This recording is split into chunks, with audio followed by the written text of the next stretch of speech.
So before I tell you why I created this show, I just want to take a step back and tell you who I am. So I'm Frances.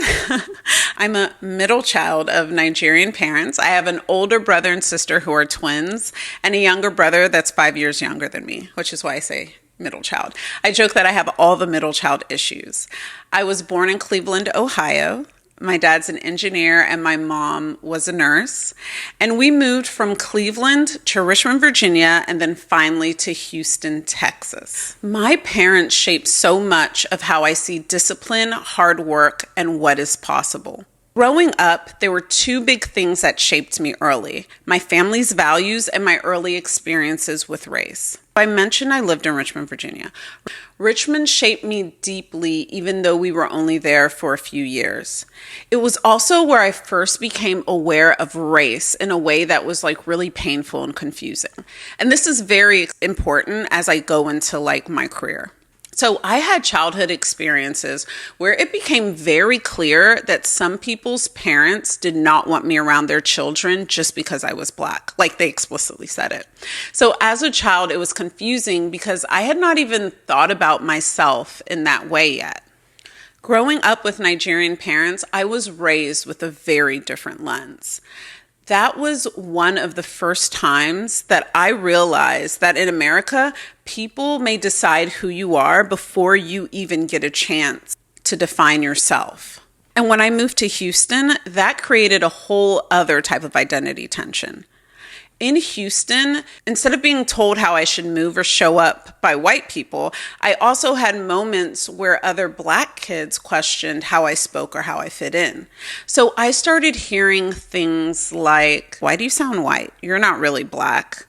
And that created another layer of identity tension. I kept being told who I was supposed to be because of how I looked. And to this day, that still ticks me off. But the core lesson that I learned very early on is that I started noticing that the world had a lot of opinions about how I was supposed to think, speak, and move. But inside my home, I was being taught something very different. And what I was taught at home became the foundation of how I approached my entire life. I love to tease my parents and say that they could have done more for me, but my parents raised us with a very clear mindset. Work hard, stay focused, do not make excuses, and believe you are capable. In my house, the message was never that life would be easy. The message was whatever you want, go earn it.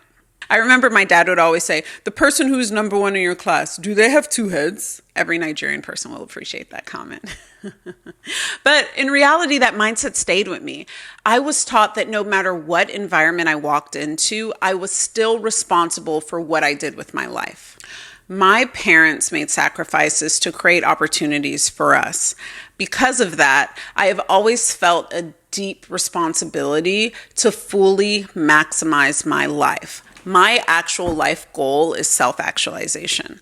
I want to leave nothing on the table. When I leave this world, I want God to look at me and say, "You know what? You maximized everything. There's nothing left in you." But that mindset really shaped the way I approached school, law school, and eventually my career. So I went to college in Houston, and I also went to law school in Houston. I went to Thurgood Marshall School of Law.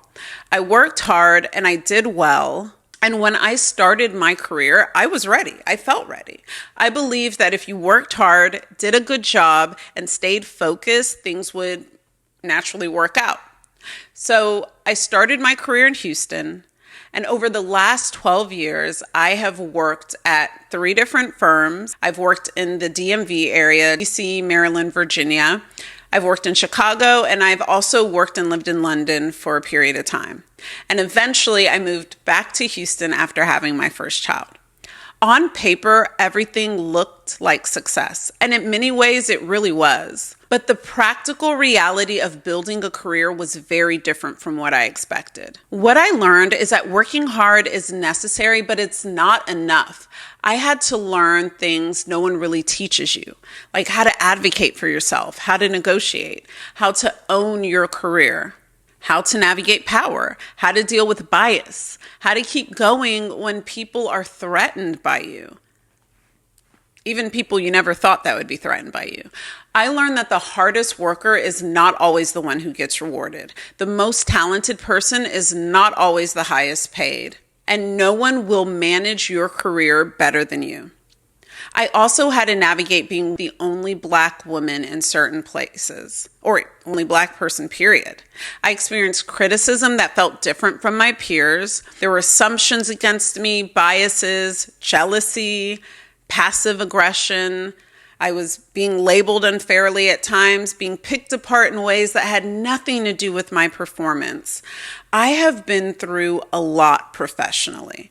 But one thing I am proud of is that I have always demanded to be treated like everyone else doing the same job. And through all that, I realized something bigger. There is a huge gap between how people talk about success and how it actually works in real life. There is also a huge gap between theoretical advice and practical advice. A lot of people are successful on paper, but are struggling in real life, in their careers, in leadership, in relationships, in confidence, in decision making. Through mentoring and coaching others, I have realized a lot of people feel this way. Regardless of race or background, many people are navigating these same practical questions. How do I advocate for myself? How do I lead? How do I handle difficult people? That's a real one. How do I grow without losing myself? How do I actually thrive? Well, I'm glad you asked. That is the exact reason this show exists. I'm going to let you in on a little secret. I have been thinking about creating this show for years. I resisted it because honestly, I didn't want to be bothered with it. I am extremely busy and motherhood is keeping me on my toes. But I kept feeling like this was purposeful. I believe there is a real need for this. I created this show because I want to give people practical, honest insight, not just motivation, not just polished success stories, real conversations about career, business, leadership, growth, navigating pressure, becoming the best version of yourself. I think one of the things I have done successfully in life is that I am obsessed with becoming better every single day. So on this show, I will be sharing practical advice for career, business, leadership, real lessons from experience. I'll also bring on guests, but I am intentionally interested in talking not only to celebrities or Fortune 500 CEOs, but to the highly successful people who are still close enough to the day-to-day reality to give practical advice. People who are doing amazing things, building wealth, leading teams, growing businesses, and still have insight that is actually usable. So you can expect solo episodes, guest interviews, advice-based episodes, questions from listeners and viewers. The goal here is to give you the tools that you can actually use in your real life. So if you are someone who wants real conversations, practical insight, honest advice, a better understanding of how success actually works, then this show is for you.